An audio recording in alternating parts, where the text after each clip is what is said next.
कार्यपाल की शक्तियां होंगी, तो राष्ट्रपति हमने पहली शक्ति देखी कार्यपाल की शक्ति, ठीक है। तो राष्ट्रपति की कार्यपाल की शक्ति के बाद आता है राष्ट्रपति की विधायी शक्ति। राष्ट्रपति की विधायी शक्ति, अभी विधायी शक्ति क्या होगी राष्ट्रपति की विधायी शक्ति। तो राष्ट्रपति संघीय कार्यपालिका का संवैधानिक प्रमुख है। राष्ट्रपति क्या है? संघीय कार्यपालिका का संवैधानिक प्रमुख और साथ ही साथ राष्ट्रपति संसद का एक अभिन्न अंग है। राष्ट्रपति क्या है? संघीय कार्यपालिका का संवैधानिक प्रमुख है। संघीय कार्यपालिका की समस्त शक्तियां राष्ट्रपति में क्या होंगी? निहित होंगी, और राष्ट्रपति क्या होगा? संसद का एक अभिन्न अंग होगा। राष्ट्रपति संसद का सत्र आयोजित करवाता है और राष्ट्रपति संसद का सत्रावसान करता है। राष्ट्रपति क्या करता है? संसद का सत्र आयोजित करवाता है और संसद के सत्र का सत्रावसान करता है। जो संसद है, संसद का जो सत्र है वो एक वर्ष में कम से कम 2 बार होगा। एक वर्ष में कम से कम 2 बार होगा, यानी प्रथम सत्र की अंतिम बैठक और आगामी सत्र की प्रथम बैठक के बीच में 6 माह से अधिक का अंतराल नहीं होगा। अर्थात 6 माह के अंदर क्या होगा? 6 माह के बीच में क्या होगा? दोनों की बैठक होगी। सीधी बात यह है कि अगर ये संसद का प्रथम सत्र चल रहा है, अभी इस वर्ष प्रथम सत्र चल रहा है, तो इसकी जो अंतिम बैठक होगी, इसकी जो अंतिम बैठक होगी, इस अंतिम बैठक की तिथि से और आगामी जो सत्र होगा, आगामी सत्र की प्रथम बैठक की प्रथम तिथि के बीच में 6 माह से अधिक का समय अंतराल नहीं होगा।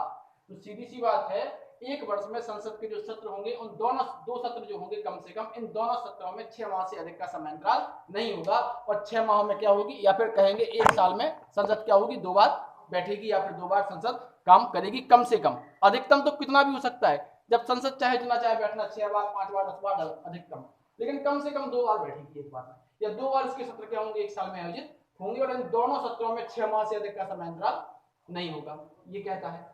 तो राष्ट्रपति क्या है? संघीय कार्यपालिका का संवैधानिक प्रमुख है, और संघीय कार्यपालिका का संवैधानिक प्रमुख होने के नाते राष्ट्रपति में क्या है? संसद की क्या नाम? राष्ट्रपति में कार्यपालिका की समस्त शक्तियां क्या है? निहित है। अब देखो, प्रत्येक आम चुनाव, जो आम चुनाव होता है, जैसे नया चुनाव हुआ लोकसभा का, वो चुनाव या फिर प्रत्येक वर्ष के शुरुआत में राष्ट्रपति क्या करेगा? संसद के दोनों सदनों को अभिभाषण देगा। संसद के दोनों सदनों को क्या करेगा? अभिभाषण देगा। संसद के दोनों सदन, जो पार्लियामेंट है, पार्लियामेंट में लोकसभा और राज्यसभा, इनके सदस्यों को क्या करेगा? एक साथ बिठाकर क्या करेगा? अभिभाषण करेगा। और ये अभिभाषण आर्टिकल 87 में है, 87 कहता है कि राष्ट्रपति क्या करेगा? संसद में अभिभाषण करेगा। इस अभिभाषण में राष्ट्रपति क्या करता है? सामान्यतः सरकार की नीतियों पर डिस्कशन करता है कि सरकार की नीतियां क्या होगी आगे, ये डिस्कशन करता है। अभिभाषण जो होगा वो सामान्य तौर पे जो स्पीच होगी वो तैयार करती है मंत्री परिषद, और क्या होगा? सरकार की पॉलिसी के बारे में बताएंगे कि सरकार की पॉलिसी आगे क्या होगी, ये राष्ट्रपति का अभिभाषण होगा। और राष्ट्रपति क्या कर सकता है? राष्ट्रपति अपेक्षा कर सकता है संसद के मेंबरों से वो क्या हो? उपस्थित हो उसके अभिभाषण में। तो 87 क्या करता है? राष्ट्रपति के अभिभाषण की बात करता है। और राष्ट्रपति क्या करेगा? प्रत्येक आम चुनाव के बाद या फिर प्रथम या फिर नए वर्ष की शुरुआत में क्या करेगा? संसद का अभिभाषण करेगा। ये राष्ट्रपति का काम होगा। अगला अनुच्छेद 108, आर्टिकल 108, विधायी शक्तियों की बात कर रहे हैं। इसमें आर्टिकल 108 का अपना एक महत्व है। आर्टिकल 108 बात करता है संयुक्त अधिवेशन की, संयुक्त अधिवेशन की बात करता है। इसका मतलब यह है कि अगर किसी साधारण विधेयक को लेकर संसद में गतिरोध उत्पन्न हो गया है या संसद में मतभेद उत्पन्न हो गया है, संसद यानी लोकसभा और राज्यसभा, इनमें अगर मतभेद उत्पन्न हो गया है किसी विधेयक को लेकर, साधारण विधेयक को लेकर, और सरकार चाहती है कि विधेयक पास हो, तो राष्ट्रपति अनुच्छेद 108 के द्वारा संयुक्त अधिवेशन का आहूत करेगा। क्या करेगा? राष्ट्रपति अनुच्छेद 108 के द्वारा संयुक्त अधिवेशन आहूत करेगा, और इस संयुक्त अधिवेशन की अध्यक्षता करता है लोकसभा का स्पीकर। इसकी अध्यक्षता कौन करेगा? लोकसभा का स्पीकर। तो अगर किसी साधारण विधेयक को लेकर संसद के दोनों सदनों में मतभेद उत्पन्न होता है, लोकसभा अगर पास कर देती है और राज्यसभा अगर पास नहीं करती है, तो राष्ट्रपति क्या करेगा, अनुच्छेद 108 का प्रयोग करके एक संयुक्त अधिवेशन बुलाएगा और इस संयुक्त अधिवेशन की अध्यक्षता कौन करेगा, लोकसभा का स्पीकर करेगा और इस संयुक्त अधिवेशन में उस विधेयक पर डिस्कशन होगा और डिस्कशन होने के बाद उस विधेयक को संयुक्त अधिवेशन में साधारण बहुमत के साथ पारित कर दिया जाएगा। साधारण बहुमत से क्या कर दिया जाएगा, पारित कर दिया जाएगा। सीधी सी बात यह है कि साधारण बहुमत के मामले में सरकार क्या कर सकती है, उसको आराम से पास करा सकती है गतिरोध उत्पन्न होने के बाद भी। कैसे पास करा देगी, यहाँ पर साधारण बहुमत होगा, लोकसभा और राज्यसभा के मेंबर होगा, ये दोनों क्या करेंगे, एक साथ उपस्थित होंगे। लोकसभा में 545 मेंबर होंगे, राज्यसभा में 245 मेंबर होंगे, लगभग ये कितने हो रहे हैं, 790 मेंबर। तो इन 790 मेंबर के आधे से एक ज्यादा मेंबर की आवश्यकता पड़ेगी इसको पास कराने के लिए। तो इसके आधे से, तो आपको समझ लो लोकसभा में सरकार का बहुमत है तो आधे मेंबर सरकार यहीं से जुटा लेगी, या कुछ 10-50 कम होते हैं तो राज्यसभा में भी उसके मेंबर होंगे तो यहां से जुटा लेगी और विधेयक क्या हो जाएगा, पास हो जाएगा। साधारण विधेयक के मामले में राज्यसभा के पास थोड़ी शक्तियां सीमित हैं। अगर कोई साधारण विधेयक लोकसभा पास करती है और लोकसभा पास करने के बाद यह विधेयक जाता है राज्यसभा के पास, तो राज्यसभा के पास शक्तियां केवल ये है कि राज्यसभा उस साधारण विधेयक को अधिकतम 6 माह तक अपने पास रोक के रख सकती है, अधिकतम 6 माह तक अपने पास रोक कर रख सकती है। ये शक्ति किसकी है, राज्यसभा की शक्ति है कि उस विधेयक को अधिकतम 6 माह तक अपने पास रोक कर रख सकती है। और 6 माह में अगर इसको पास नहीं करती है तो फिर क्या होगा, संयुक्त अधिवेशन का ऑप्शन किसके पास है, सरकार के पास है या फिर राष्ट्रपति के पास है। तो अनुच्छेद 108 के द्वारा संयुक्त अधिवेशन आहूत कौन करेगा, राष्ट्रपति। अध्यक्षता कौन करेगा, लोकसभा का स्पीकर। और जो निर्णय लिया जाएगा वो लिया जाएगा साधारण बहुमत के साथ। इसके बाद जो विधायी शक्तियां हैं उसमें राष्ट्रपति की अगली शक्ति यह है कि राष्ट्रपति अनुच्छेद 331 के अंतर्गत, एक से नहीं 331 के अंतर्गत राष्ट्रपति क्या करेगा, अनुच्छेद 331 के द्वारा राष्ट्रपति क्या करेगा, दो एंग्लो इंडियन को मनोनीत करेगा 371 के द्वारा। कितने एंग्लो इंडियन को, 2 को। कहां पर, लोकसभा में। तो राष्ट्रपति क्या करेगा, राष्ट्रपति अनुच्छेद 371 के द्वारा, सॉरी अनुच्छेद 331 के द्वारा राष्ट्रपति क्या करेगा, 2 एंग्लो इंडियन को मनोनीत करेगा। कहां पर, राज्यसभा में मनोनीत करेगा। अभी हाल ही में क्या हुआ, कुछ समय पहले 104वें संविधान संशोधन के द्वारा इस प्रोविजन को खत्म कर दिया गया, इस प्रोविजन को खत्म कर दिया गया। ये लोकसभा की बात है। अब अनुच्छेद 80 के द्वारा राष्ट्रपति क्या करेगा, प्रेसिडेंट राज्यसभा में 12 मेंबरों को मनोनीत करेगा जिनको कला, विज्ञान, साहित्य और समाज सेवा में क्या हो, विशेष ज्ञान प्राप्त होगा। उन 12 व्यक्ति को राष्ट्रपति क्या करेगा, राज्यसभा में मनोनीत करेगा। ये राष्ट्रपति का काम। तो अनुच्छेद 331 के द्वारा 2 एंग्लो इंडियन को भेजता था राष्ट्रपति, जिसको 104वें संविधान संशोधन विधेयक द्वारा संविधान संशोधन विधेयक नहीं संविधान संशोधन द्वारा क्या कर दिया गया है, इसको अलग कर दिया गया है। ये विधेयक तो 126वां था, ये विधेयक 126वां था और संविधान संशोधन कौन सा है, 104वां है। इसके द्वारा क्या कर दिया गया, एंग्लो इंडियन वाले प्रोविजन को, और लोकसभा में क्या कर दिया है, SC/ST के आरक्षण को बढ़ाकर 2023 तक कर दिया गया है। तो अनुच्छेद 80 के द्वारा 12 मेंबर चुने जाएंगे। कहां पर, अनुच्छेद 80 के द्वारा 12 मेंबर चुने जाएंगे राज्यसभा में, और जबकि अनुच्छेद 331 के द्वारा लोकसभा में प्रोविजन था। तो ये विधायी शक्तियों में आएगा। राष्ट्रपति क्या करेगा, इनकी नियुक्ति यहां पर करेगा। इसके बाद अनुच्छेद 111 आर्टिकल 111, अनुच्छेद 111 क्या है, अनुच्छेद 111 कहता है कि कोई विधेयक अगर राष्ट्रपति के पास जाता है तो राष्ट्रपति उस पर क्या करेगा। कोई विधेयक लोकसभा पास कर देती है, राज्यसभा पास कर देती है, तो फिर राष्ट्रपति के पास जाएगा तो राष्ट्रपति क्या करेगा, ये बात करती है। ये तो यहाँ पर पहले तो विधेयक, सामान्य तौर पर हम विधेयक देखते हैं तो सामान्य तौर पर विधेयक होता है, एक होता है साधारण विधेयक, जिसकी चर्चा हम लोगों ने भी हल की, साधारण विधेयक। एक होता है धन विधेयक, इसको मनी बिल कहते हैं। एक होता है संविधान संशोधन विधेयक। ये 3 विधेयक होते हैं। पहला होता है कौन सा, साधारण विधेयक, दूसरा धन विधेयक, तीसरा संविधान संशोधन विधेयक। ये तीन अलग अलग है, तीनों के अलग अलग काम यहाँ पर हैं। तो साधारण विधेयक, साधारण विधेयक को क्या कर सकते हैं, या तो हम लोकसभा में प्रस्तुत करें या तो राज्यसभा में प्रस्तुत करें, कहीं भी करें।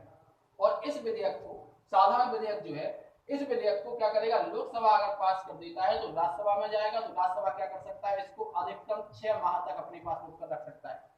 और ये पास नहीं करता है और दोनों में मतभेद उत्पन्न हो जाता है, तो राष्ट्रपति अनुच्छेद 108 के द्वारा क्या करता है, संयुक्त अधिवेशन आहूत करता है, जिसकी अध्यक्षता कौन करता है, लोकसभा का अध्यक्ष करता है, और डिसीजन लिया जाता है साधारण बहुमत के द्वारा।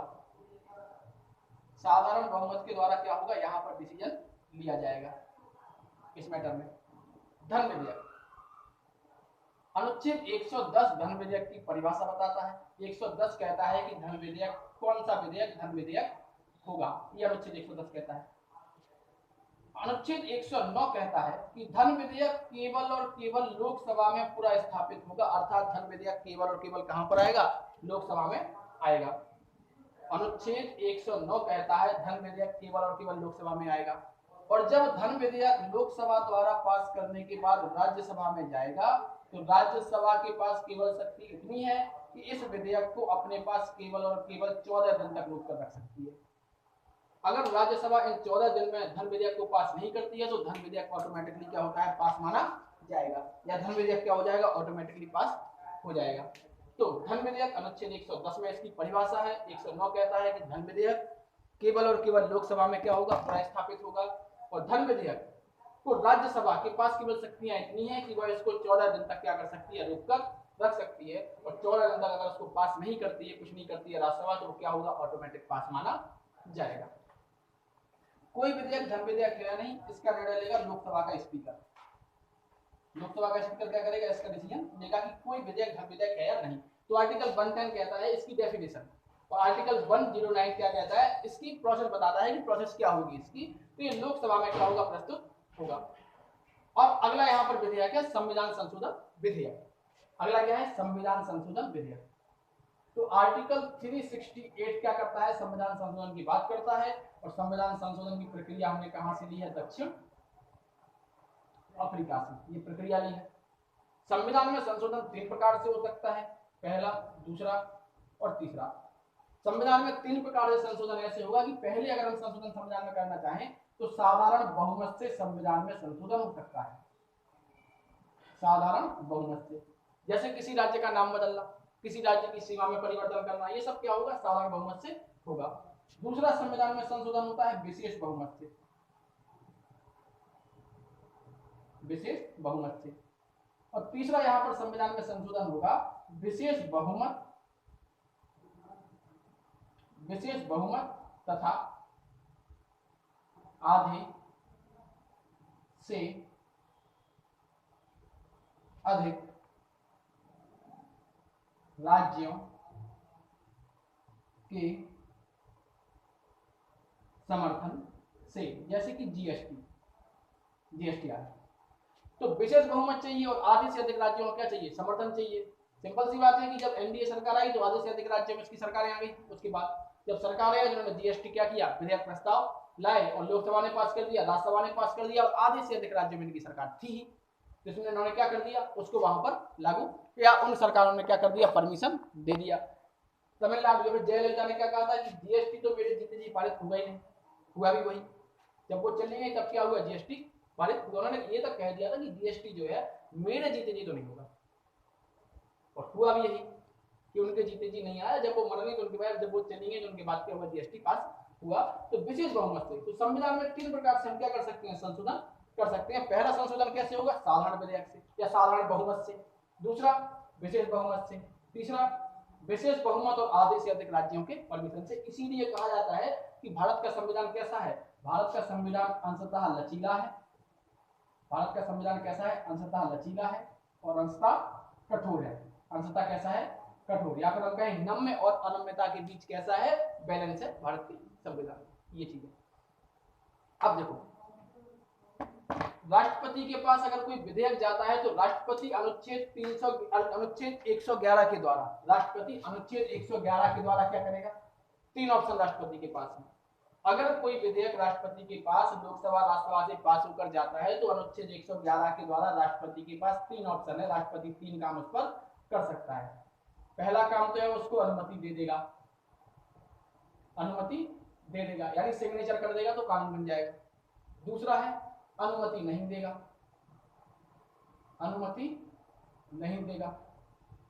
और तीसरा यहां पर है पुनर्विचार को वापस कर देगा, पुनर्विचार को क्या कर देगा, राष्ट्रपति इसको वापस कर देगा। तो अगर अनुमति दे देगा तो क्या बन जाएगा, कानून बन जाएगा। अनुमति नहीं देगा तो ठंडी बस्ती में क्या होगा, होगा। और तीसरा क्या है, यहाँ पर पुनर्विचार को वापस कर देगा। अब देखो राष्ट्रपति पुनर्विचार को जो विधेयक वापस करेगा वो साधारण विधेयक होगा, इस विधेयक को वापस करेगा राष्ट्रपति पुनर्विचार के लिए। धन विधेयक और संविधान संशोधन विधेयक के मामले में पुनर्विचार का कोई प्रावधान नहीं है संविधान में। तो राष्ट्रपति साधारण विधेयक जब राष्ट्रपति के पास जाएगा तो अनुच्छेद 311 के अनुसार राष्ट्रपति क्या करेगा, राष्ट्रपति 3 स्टेप ले सकता है। पहला अनुमति दे देगा, दूसरा अनुमति नहीं देगा, तीसरा पुनर्विचार को दे देगा। पुनर्विचार को किसे, संसद के पास। जब यह विधेयक संसद के पास पुनर्विचार के लिए आएगा और संसद पार्लियामेंट यानी लोकसभा और राज्यसभा इस विधेयक पर पुनर्विचार करके संशोधनों के साथ या संशोधनों के बिना फिर से अगर राष्ट्रपति के पास यह विधेयक भेजती है तो राष्ट्रपति उस विधेयक पर अनुमति देने के लिए बाध्य होगा। तो राष्ट्रपति क्या होगा, उस पर अनुमति देने के लिए बाध्य होगा।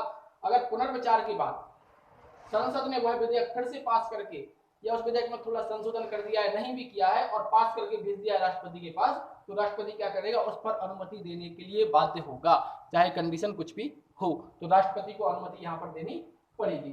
तो आर्टिकल 111 या फिर 111 के अनुसार राष्ट्रपति क्या करेगा, साधारण विधेयक के संबंध में 3 स्टेप ले सकता है।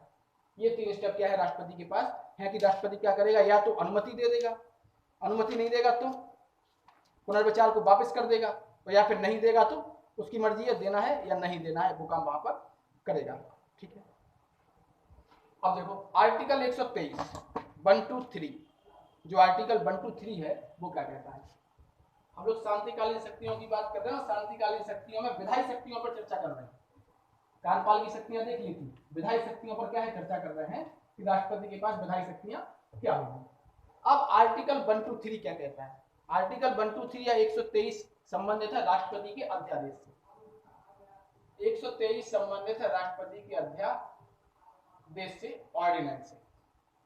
तो अगर संसद का सत्र चालू नहीं है और देश में कोई कंडीशन स्थिति या ऐसी स्थिति उत्पन्न हो गई है कि सरकार चाहती है कि तुरंत से नया कानून लाया जाए, तो सरकार क्या करेगी, संसद की अनुपस्थिति में क्या करेगी, राष्ट्रपति से अनुच्छेद 123 के द्वारा अध्यादेश जारी करने की सिफारिश कर सकती है। और राष्ट्रपति अनुच्छेद 123 के द्वारा क्या कर सकता है, अध्यादेश जारी करेगा, या फिर अध्यादेश जारी राष्ट्रपति कर सकता है। तो जैसे मान लेते हैं संसद है, पार्लियामेंट है, और पार्लियामेंट कार्य नहीं कर रही है, संसद कार्य नहीं कर रही है, मतलब या फिर मान लेते हैं संसद में 2 सदन होते हैं, लोकसभा और राज्यसभा।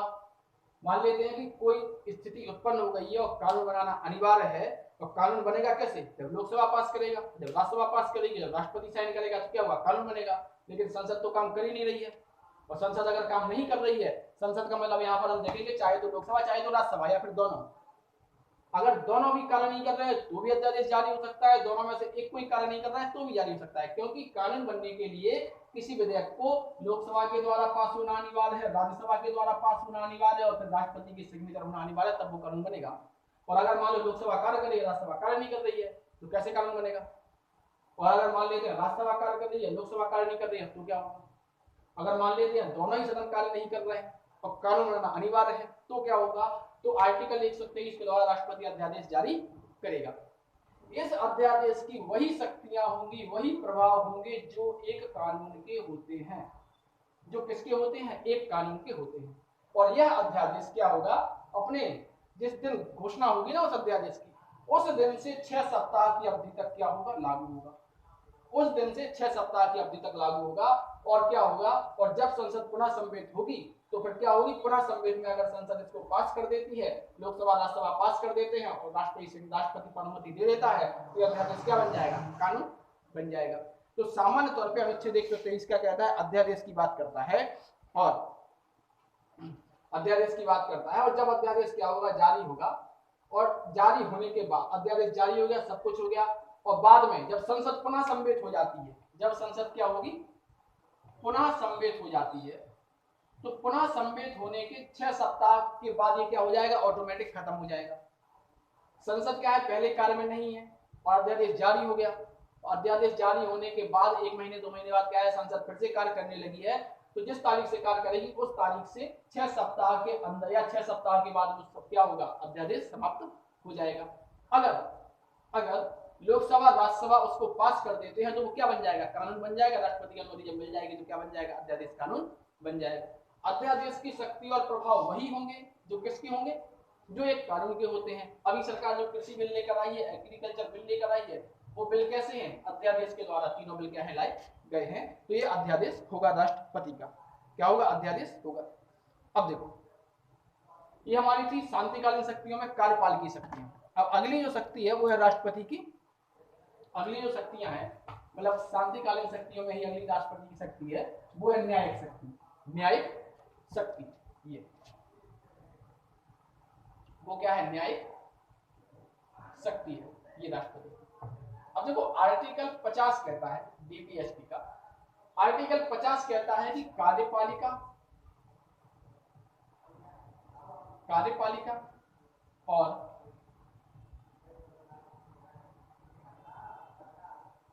न्यायपालिका में पृथक्करण की बात करता है, में पृथक्करण की बात करता है। कौन करता है, ये आर्टिकल 50 डीपीएसपी का या directive principle of state policy का जो आर्टिकल 50 है, राज्य के नीति निर्देशक तत्वों का जो अनुच्छेद 50 है, वो कहता है कि कार्यपालिका और न्यायपालिका में पृथक्करण होगा।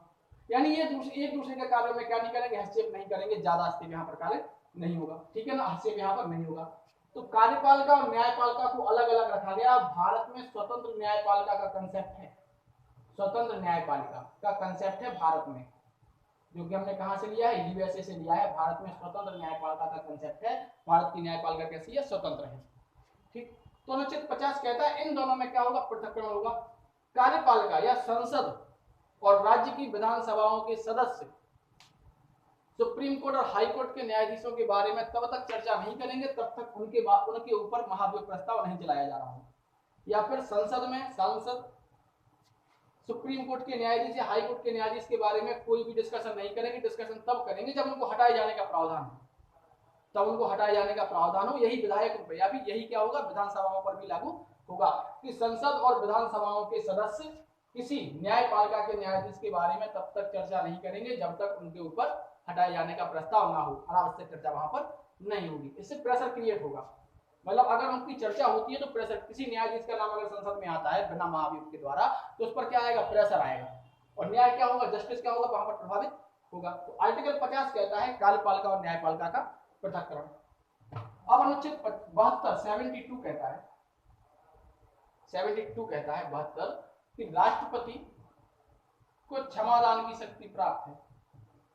राष्ट्रपति क्या कर सकता है, क्षमादान दे सकता है। राष्ट्रपति भारत के अंदर किसी भी न्यायालय द्वारा किसी को भी कोई भी सजा दी गई है तो राष्ट्रपति क्या करेगा, उन सजा को क्या कर देगा, माफ कर देगा। जबकि ये सजा किसके द्वारा दी गई है, सेना न्यायालय के द्वारा दी गई है। किसी के भी द्वारा अगर सजा दी गई तो राष्ट्रपति क्या करेगा, उसको माफ कर देगा। अनुच्छेद 143 143 अनुच्छेद 143 कहता है कि राष्ट्रपति को उच्चतम न्यायालय से परामर्श करने का अधिकार है। 143 के द्वारा राष्ट्रपति क्या कर सकता है, राष्ट्रपति सुप्रीम कोर्ट से परामर्श कर सकता है। राष्ट्रपति क्या कर सकता है, सुप्रीम कोर्ट से परामर्श कर सकता है अनुच्छेद 143 के द्वारा। आर्टिकल 43 के द्वारा राष्ट्रपति क्या कर सकता है, सुप्रीम कोर्ट से परामर्श कर सकता है। अगर राष्ट्रपति को ऐसा प्रतीत होता है कि यह विषय राष्ट्रीय महत्व का है तो राष्ट्रपति क्या करेगा, सुप्रीम कोर्ट के न्यायाधीश से परामर्श करेगा। और जब उच्चतम न्यायालय का न्यायाधीश राष्ट्रपति को सलाह देगा तो राष्ट्रपति उस सलाह को मानने के लिए बाध्य नहीं है। जो परामर्श देगा उस परामर्श को मानने के लिए राष्ट्रपति बाध्य नहीं है। आर्टिकल 143 के द्वारा राष्ट्रपति क्या करेगा, उसको लगता है कि कोई विषय ऐसा उत्पन्न हो गया है, कोई विषय ऐसा है जो राष्ट्रीय महत्व का है, जिसमें सुप्रीम कोर्ट से क्या करना है, चर्चा करनी अनिवार्य है, तो राष्ट्रपति क्या करेगा, सुप्रीम कोर्ट से परामर्श लेगा। लेकिन राष्ट्रपति सुप्रीम कोर्ट के परामर्श को मानने के लिए बाध्य नहीं है। राष्ट्रपति इस परामर्श को मानने के लिए बाध्य नहीं होगा, मानने के लिए क्या नहीं होगा, बाध्य नहीं होगा राष्ट्रपति, इसको मानने के लिए क्या नहीं होगा, बाध्य नहीं होगा। अनुच्छेद 224, अनुच्छेद 224 के तहत राष्ट्रपति क्या करता है, राष्ट्रपति अनुच्छेद 224 और अनुच्छेद 217 के तहत राष्ट्रपति क्या करेगा, उच्च न्यायालय में न्यायाधीशों की नियुक्ति करेगा। अनुच्छेद 224 और अनुच्छेद 217, अनुच्छेद 224 अनुच्छेद 217 के तहत राष्ट्रपति क्या करेगा, 224 के तहत राष्ट्रपति सुप्रीम कोर्ट में और 217 के तहत राष्ट्रपति हाई कोर्ट में न्यायाधीशों की क्या करेगा, नियुक्ति करेगा। ये नियुक्ति कौन करेगा, राष्ट्रपति करेगा। अनुच्छेद 224 के तहत उच्चतम न्यायालय में और अनुच्छेद 217 के तहत राष्ट्रपति उच्च न्यायालयों में क्या करेगा, न्यायाधीशों की नियुक्ति करेगा। ये राष्ट्रपति का काम होगा, ये काम होगा राष्ट्रपति का। न्यायिक शक्तियां होंगी राष्ट्रपति की ये। तो अनुच्छेद 50, 72, 143, 224, 217 किसमें आएंगी, राष्ट्रपति की न्यायिक शक्तियों में आएंगी।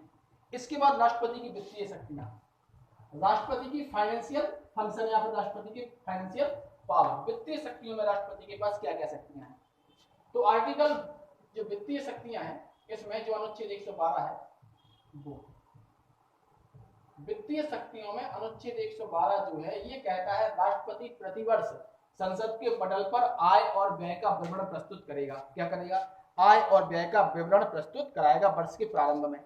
ये कहता है राष्ट्रपति, क्या कहेगा, राष्ट्रपति अनुच्छेद 112 के द्वारा संसद में क्या करेगा, आय और व्यय का विवरण प्रस्तुत कराएगा, जिसको हम कहते हैं बजट। इसको हम क्या कहते हैं, बजट। ये अनुच्छेद 112 में है। संविधान में कहीं भी बजट शब्द का प्रयोग नहीं किया गया है, कहीं भी बजट शब्द का प्रयोग नहीं है, केवल अनुच्छेद 112 में ये लिखा है कि राष्ट्रपति क्या करेगा, प्रत्येक वर्ष के प्रारंभ में आय और व्यय का क्या करेगा, ब्यौरा संसद के सामने प्रस्तुत कराएगा। तो ब्यौरा होगा ये आय और व्यय का अनुच्छेद 112 के द्वारा, ठीक है। और जो धन विधेयक होगा, जो धन विधेयक होगा वो धन विधेयक और वित्त विधेयक, धन विधेयक, वित्त विधेयक और अनुदान मांगे है ना, जो लोकसभा से प्रस्तावित नहीं की जाएंगी, ठीक है ना।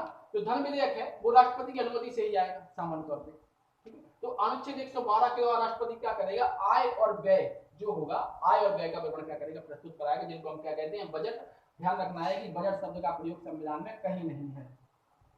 जो बजट है इसका प्रयोग संविधान में कहीं भी नहीं किया गया है, कहीं भी नहीं किया गया है, ठीक है। ये 112 और 112 के द्वारा। अनुच्छेद 280, अनुच्छेद 280 कहता है कि राष्ट्रपति क्या करेगा, फाइनेंशियल या फिर फाइनेंस कमीशन की नियुक्ति करेगा, जिसको हम कहते हैं वित्त आयोग। वित्त आयोग, राष्ट्रपति क्या करेगा, वित्त आयोग की नियुक्ति करेगा। वित्त आयोग का कार्य क्या होता है, वित्त आयोग का कार्य होता है कि भारत सरकार द्वारा जो टैक्स के माध्यम से कलेक्शन प्राप्त किया है, उस कलेक्शन में राज्यों का हिस्सा कितना होगा, ये वित्त आयोग बताएगा सामान्य तौर पे। कि केंद्र सरकार ने टैक्स के माध्यम से जो धनराशि प्राप्त की है, उस धनराशि में राज्यों का हिस्सा कितना होगा, ये कौन बताएगा, वित्त आयोग बताएगा। 14वें वित्त आयोग ने क्या किया था, पहले 32% जाता था राज्यों के पास और इसने कर दिया था 42%। 14वें वित्त आयोग ने कर दिया था इसको 42%, सीधा का सीधा 10% क्या किया था, बढ़ा दिया था, तो राज्यों को 42% मिलने लगा था। अभी जो 15वें वित्त आयोग है उनके अध्यक्ष हैं एन.के. सिंह। इसकी एक रिपोर्ट आ चुकी है। वित्त आयोग कौन है, एन.के. सिंह है 15वें वित्त आयोग के अध्यक्ष। और वित्त आयोग की नियुक्ति कौन करता है, राष्ट्रपति करता है। तो ये राष्ट्रपति की शांतिकालीन शक्तियां थी, या फिर राष्ट्रपति की ऐसी शक्तियां जो राष्ट्रपति क्या करता है, सामान्य दौर में प्रयोग करता है। इसी शक्ति में या फिर शांतिकालीन शक्तियों में एक शक्ति और है राष्ट्रपति की, सैन्य। दो शक्तियां और बची थी, एक है सैन्य शक्ति। सैन्य शक्ति, सैन्य शक्ति में राष्ट्रपति तीनों सेनाओं का प्रमुख होगा। राष्ट्रपति क्या होगा, तीनों सेनाओं का प्रमुख, यानी थल सेना, जल सेना और वायु सेना। राष्ट्रपति थल सेना, वायुसेना और नौसेना का क्या होगा, प्रमुख होगा। आर्टिकल 53(2) के अनुसार अनुच्छेद 53 अंडर सेक्शन 2 कहता है राष्ट्रपति तीनों सेनाओं का क्या होगा, संवैधानिक प्रमुख होगा, या फिर राष्ट्रपति थल सेना, वायुसेना, नौसेना का क्या होगा, सर्वोच्च अधिकारी होगा। और क्या करेगा, राष्ट्रपति इन तीनों सेनाओं के अध्यक्षों की क्या करेगा, नियुक्ति करेगा। राष्ट्रपति इन तीनों सेनाओं के अध्यक्षों की नियुक्ति करेगा। अगला है राष्ट्रपति की राजनयिक शक्तियां या फिर diplomatic powers of the president, राष्ट्रपति की राजनयिक शक्तियां। तो देश में जो भी काम होंगे वो सब राष्ट्रपति के नाम से होंगे, प्रधानमंत्री के नाम से कोई भी कार्य नहीं होगा, क्योंकि संसद की कार्यपालिका की वास्तविक शक्तियां किसमें निहित हैं? राष्ट्रपति में निहित हैं। तो जो भी किसी देश के साथ हम संधि करते हैं, करार करते हैं, इन करार पर हस्ताक्षर किसके होंगे? राष्ट्रपति के होंगे, ना कि प्रधानमंत्री के। ठीक है, राष्ट्रपति के होंगे। राष्ट्रपति क्या होगा? भारत का संवैधानिक प्रमुख होता है, और ये क्या होगा? इसके सिग्नेचर होंगे। किसी अन्य देश में या किसी देश में राजनयिकों की नियुक्ति, जो राजनयिक हैं इनकी नियुक्ति कौन करेगा? प्रेसिडेंट करेगा, जो IFS से चुनकर आते हैं, इंडियन फॉरेन सर्विस से चुनकर आते हैं, उनकी नियुक्ति कौन करेगा? राष्ट्रपति करेगा। तो ये राष्ट्रपति की कोई शक्तियां थी, ये राष्ट्रपति की शक्तियां थी। कौन सी? शांतिकालीन शक्तियां। तो 5 या 6 प्रकार की शक्तियां यहाँ पर थी। इसके साथ कुछ और शक्तियां भी हैं जो इसी में शामिल होती हैं। राष्ट्रपति की जो शांतिकालीन शक्तियां इसी में शामिल होती है, जैसे कि राष्ट्रपति क्या करेगा? वित्त आयोग, नियंत्रक महालेखा परीक्षक, भाषा आयोग, संघ लोक सेवा आयोग एवं चुनाव आयोग की जो कार्यवाही की रिपोर्ट होती है उसको संसद में प्रस्तुत कराएगा। क्या करेगा राष्ट्रपति? राष्ट्रपति भाषा आयोग, वित्त आयोग, CAG आदि की जो रिपोर्ट है उसको क्या करेगा? संसद में, पार्लियामेंट में क्या कराएगा? प्रस्तुत राष्ट्रपति कराएगा। साथ ही साथ क्या होगा? राष्ट्रपति निर्वाचन में जो भ्रष्ट आचरण के कारण कोई सदस्य जो सदन का सदस्य होने के लिए अनर्ह हो गया हो, तो राष्ट्रपति क्या करेगा? उससे निर्वाचन आयोग की सलाह से क्या करता है? उसको अलग करता है। या ऐसा कोई व्यक्ति जो संसद में चुना गया है लेकिन वो अनर्ह है, तो राष्ट्रपति क्या करेगा? निर्वाचन आयोग की सलाह करेगा। ये क्या होंगी? राष्ट्रपति की शांतिकालीन शक्तियां। ये शांतिकालीन शक्तियों में शामिल होगी। अब जो इसकी दूसरी शक्ति है वो है आपातकाल की शक्ति। राष्ट्रपति की आपातकाल की शक्ति, आपातकालीन शक्ति राष्ट्रपति। ये आपातकालीन शक्ति क्या है? राष्ट्रपति। आपातकालीन शक्ति क्या है राष्ट्रपति की? राष्ट्रपति की जो आपातकालीन शक्तियां होंगी वो, तो सामान्य तौर पे संविधान में 3 प्रकार के आपातों की चर्चा की गई है। संविधान में 3 प्रकार के आपात की चर्चा की गई है। राष्ट्रीय आपात, राष्ट्रीय आपात, इसके बाद हमारा आएगा राष्ट्रपति शासन,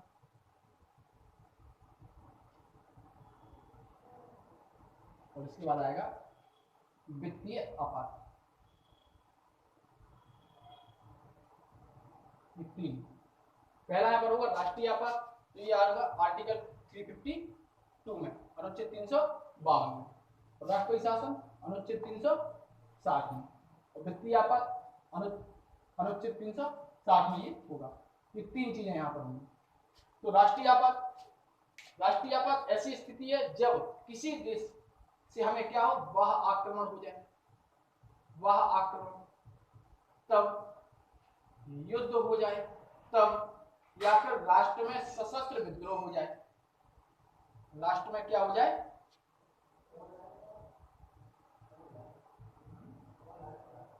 राष्ट्र में क्या हो जाए? सशस्त्र विद्रोह हो जाए, तब ये कंडीशन होगी। तो राष्ट्रीय आपात अनुच्छेद 352 के द्वारा होगा, और राष्ट्रीय आपात के 3 आधार हैं। पहला आधार है वह आक्रमण, दूसरा है युद्ध, और तीसरा सशस्त्र विद्रोह है। पहले यहाँ पर आंतरिक सशस्त्र विद्रोह की जगह आंतरिक विद्रोह था।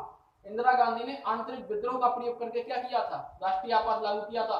और यहाँ पर अब क्या किया है? बाद में जोड़ दिया गया है कि क्या नाम, मंत्री परिषद की लिखित सहमति के साथ ही राष्ट्रीय आपात लागू होगा। इंदिरा जी ने क्या किया था? जब राष्ट्रीय आपात लागू करवा दिया राष्ट्रपति से, उसके बाद मंत्रिपरिषद को बताया, तो बाद में ये जोड़ दिया गया।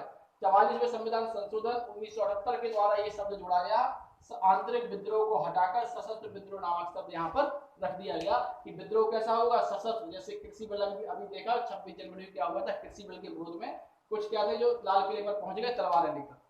तो ये सशस्त्र विद्रोह में अगर ये विद्रोह थोड़ा और बढ़ता तो क्या हो सकता था? इस सशस्त्र विद्रोह बन सकता था, और शायद अगर स्थिति थोड़ी गंभीर होती तो आर्टिकल 352 का प्रयोग वहां पर किया जा सकता है।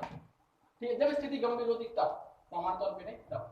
तो अगर भारत पर वह आक्रमण होता है, या भारत पर कोई देश आक्रमण कर देता है, या भारत का किसी देश के साथ युद्ध हो जाता है, या देश के अंदर सशस्त्र विद्रोह हो जाता है, तब क्या होगा? आर्टिकल 352 का प्रयोग होगा। और 352 का प्रयोग करके राष्ट्रपति देश में आपातकाल की उद्घोषणा कर सकता है। याद रखना, जब राष्ट्रपति आपातकाल की उद्घोषणा करेगा तो राष्ट्रपति को मंत्रिपरिषद की लिखित सहमति होनी चाहिए, तब क्या करेगा, राष्ट्रपति आपातकाल की उद्घोषणा करेगा, राष्ट्रीय आपात क्या करेगा, उद्घोषणा करेगा। और जिस दिन राष्ट्रीय आपातकाल की या राष्ट्रपति आपातकाल की घोषणा जारी करता है, उस दिन से लेके 1 माह के अंदर हमें क्या करना होगा, इस उद्घोषणा को संसद से अनुमोदित कराना होगा। संसद से क्या कराना होगा, अनुमोदित कराना होगा 1 माह के अंदर। और जब संसद इसको अनुमोदित कर देती है तो यह उद्घोषणा क्या होती है, 6 माह के लिए लागू हो जाती है, 6 माह के लिए लागू हो जाती है। और अगर 6 माह में आपात खत्म नहीं होता है तो फिर से हम क्या करेंगे, इसी उद्घोषणा को संसद द्वारा अनुमोदित करा देंगे और फिर से क्या होगा, 6 माह के लिए लागू हो जाएगा। तो राष्ट्रीय जो आपात है इसको हम 6-6 माह करके कितने भी माह तक लगा सकते हैं, जब तक क्या होगा, जब तक युद्ध चल रहा है, जब तक वहां आक्रमण का खतरा है, आक्रमण हो गया है और आक्रमण क्या है, जारी है, और सशस्त्र विद्रोह क्या है, खत्म नहीं हुआ है, तो इसको हम 6-6 माह करके क्या कर सकते हैं, बढ़ा सकते हैं, जब तक वो खत्म नहीं हुआ तब तक। तो अनुच्छेद 352 राष्ट्रीय आपात से संबंधित है, जिसमें बाह्य आक्रमण, युद्ध और सशस्त्र विद्रोह की चर्चा की गई है। और ये उद्घोषणा जब राष्ट्रपति जारी करेगा तो इस उद्घोषणा की जारी होने की तिथि से 1 माह के अंदर हमें संसद की अनुमति लेनी अनिवार्य है। और संसद जब अनुमति दे देगा तो यह उद्घोषणा क्या होगी, या आपात क्या होगा, 6 माह के लिए लागू हो जाएगा। और जब 6 माह खत्म होंगे और ये आपात खत्म नहीं हुआ है तो फिर से उद्घोषणा को संसद द्वारा लागू करा के या संसद द्वारा अनुमोदित करा के क्या कर देंगे, फिर 6 माह के लिए लागू कर देंगे। 6-6 माह करके इसको हम कई बार आगे बढ़ा सकते हैं। ये चीज अनुच्छेद 356 कहता है, राज्य में राष्ट्रपति शासन। अगर किसी राज्य की संवैधानिक सरकार वहां की शासन को संभालने में असफल रहती है, या किसी राज्य की सरकार केंद्र सरकार के नियमों को या केंद्र सरकार के निर्देशों को मानने में असफल रहती है, या किसी राज्य के राज्यपाल राष्ट्रपति को यह प्रतिवेदन भेजता है कि यहाँ की सरकार असफल हो गई है, कार्य नहीं कर पा रही है, आप यहाँ पर राष्ट्रपति शासन लगा दो, तो राष्ट्रपति क्या करेगा, राष्ट्रपति शासन वहां पर लगा देगा। राष्ट्रपति शासन जब राष्ट्रपति लगाएगा तो इस राष्ट्रपति शासन की उद्घोषणा को संसद द्वारा 2 माह के अंदर पारित करना होगा। संसद द्वारा 2 माह के अंदर क्या करना होगा, अनुमोदित करना होगा 2 माह के अंदर। यहाँ पर 1 माह है। अगर राष्ट्रपति किसी राज्य में राष्ट्रपति शासन की उद्घोषणा जारी करता है, राष्ट्रपति किसी राज्य में राष्ट्रपति शासन की उद्घोषणा जारी करता है तो यह उद्घोषणा 2 माह के अंदर संसद द्वारा अनुमोदित होनी चाहिए। और इसके बाद क्या होगा, 6 माह तक उस राज्य में राष्ट्रपति शासन लगा दिया जाएगा। और ये राष्ट्रपति शासन क्या होगा, 6-6 माह करके अधिकतम 3 वर्ष की अवधि तक वहां पर लगाया जा सकता है। किसी भी कंडीशन में किसी भी राज्य में 3 वर्ष से अधिक समय तक राष्ट्रपति शासन नहीं होगा। वहां पर फिर क्या होंगे, चुनाव कराए जाएंगे। जम्मू एंड कश्मीर में हुआ था, जब एनडीए सरकार या महबूबा मुफ्ती और बीजेपी की सरकार ने क्या किया था, गठबंधन करके जम्मू एंड कश्मीर में क्या बनाई, अपनी सरकार बनाई। और बाद में बीजेपी ने क्या कर दिया, महबूबा मुफ्ती को समर्थन क्या कर लिया, वापस कर लिया, और वहां की सरकार गिर गई। सरकार गिरी तो वहां पर क्या लग गया, राष्ट्रपति शासन लग गया। जब राष्ट्रपति शासन के 6 माह बीते तो निर्वाचन आयोग ने कह दिया कि अभी जम्मू एंड कश्मीर के माहौल ठीक नहीं है, हम यहाँ पर चुनाव नहीं करा सकते। तो इसके बाद फिर 6 माह के लिए बढ़ा दिया गया। और बाद में फिर क्या हुआ, बाद में सरकार ने इसी में क्या कर दिया, राष्ट्रपति शासन के दौरान क्या कर दिया, अनुच्छेद 370 को क्या कर दिया, खत्म कर दिया सरकार ने। इसके बाद जो है वित्तीय आपात है, वित्तीय आपात अनुच्छेद 360 के द्वारा लगाया जाएगा।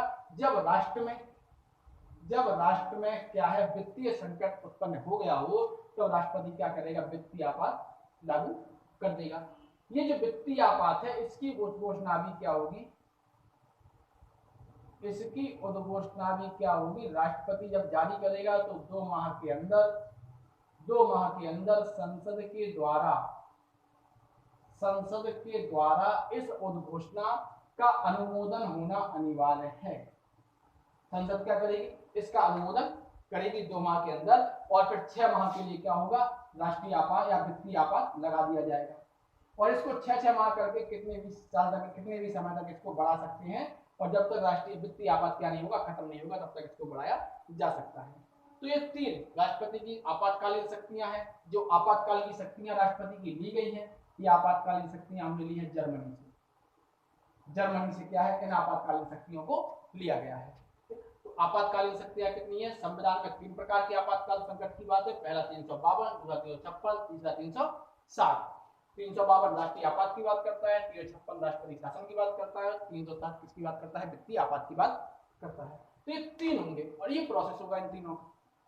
इस प्रकार से ये क्या है? राष्ट्रपति की आपातकालीन शक्तियां हैं। तो राष्ट्रपति की शक्तियां क्या होती हैं? सामान्यतः 2 प्रकार की राष्ट्रपति की शक्तियां होती हैं। एक राष्ट्रपति की शक्तियां होती हैं शांतिकालीन, एक होती है शांतिकालीन और एक होती है आपातकालीन।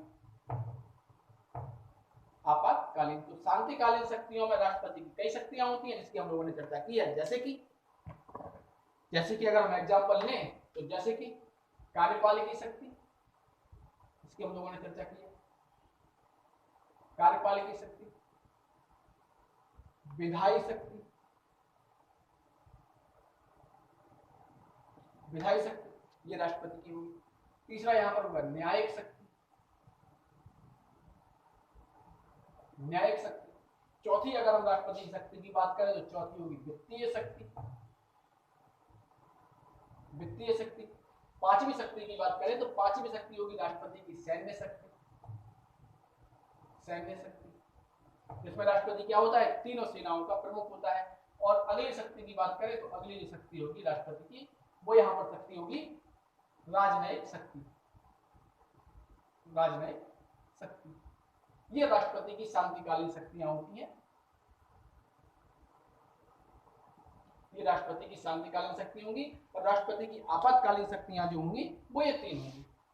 तो राष्ट्रपति की आपातकालीन शक्तियां होंगी, पहली राष्ट्रीय आपात होगी, दूसरी राष्ट्रपति शासन होगी और तीसरी क्या होगी? वित्तीय आपात होगी। इसमें राष्ट्रपति क्या करेगा? कैसे शक्तियों का प्रयोग करेगा ये यहाँ पर पूरा बताया गया है, जो जर्मनी से लिया गया है आपातकाल।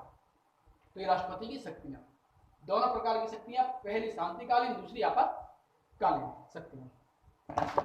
अगला हमारा टॉपिक है उपराष्ट्रपति। अगला जो हमारा टॉपिक होगा वो हमारा होगा उपराष्ट्रपति। ठीक है, यहाँ पर राष्ट्रपति की कुछ विवेकी शक्तियां भी होती हैं, इन पर हम चर्चा कर ले। विवेकी शक्तियां होती हैं राष्ट्रपति की कुछ, जिसको हम कहते हैं discretionary powers of the president. Discretionary power of the president, यानी राष्ट्रपति की कुछ ऐसी शक्तियां जो विवेकी शक्ति होंगी, यानी कोई ऐसी कंडीशन जिस कंडीशन में मंत्रिपरिषद नहीं है, राष्ट्रपति अपने विवेक के अनुसार से कार्य करेगा, वो क्या होंगी? ऐसी शक्ति।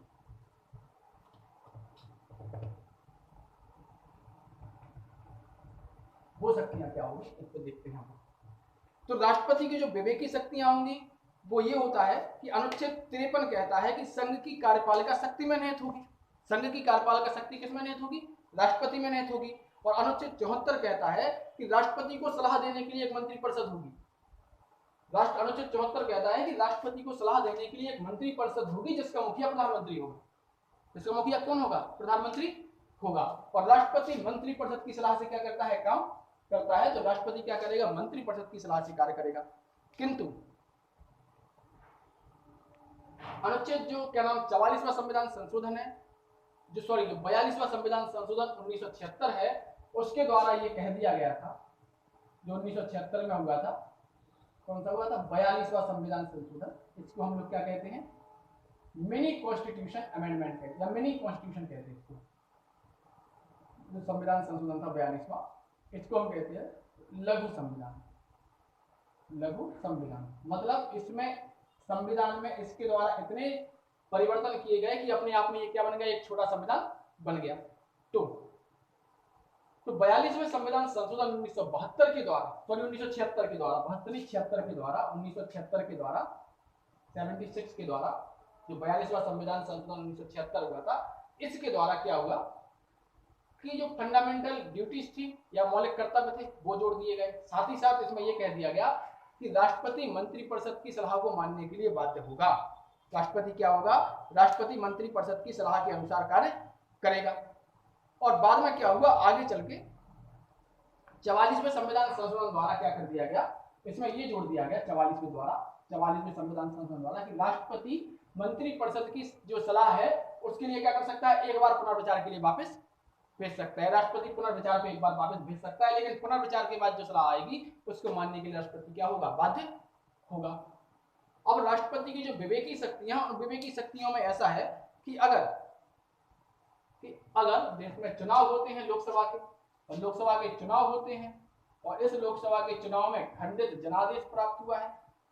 खंडित जनादेश का मतलब होता है ब्रोकन मैंडेट। जैसे कि 543 सीटों पर चुनाव हुआ, 543 सीटों पर क्या हुआ, चुनाव हुआ, और जिसके पास कम से कम 272 सीटें प्राप्त होंगी वो क्या करेगा, देश में सरकार बनाएगा।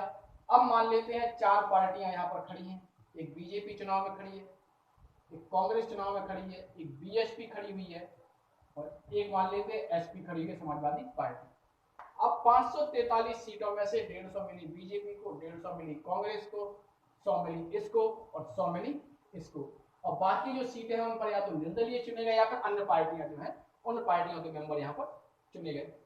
तो अब ऐसी स्थिति में किसी भी पार्टी के पास बहुमत नहीं है जो सरकार बना सके। तो इस कंडीशन में राष्ट्रपति अपने विवेक का प्रयोग करेगा और राष्ट्रपति जिसको चाहे उसको क्या करेगा, सरकार बनाने के लिए आमंत्रित करेगा।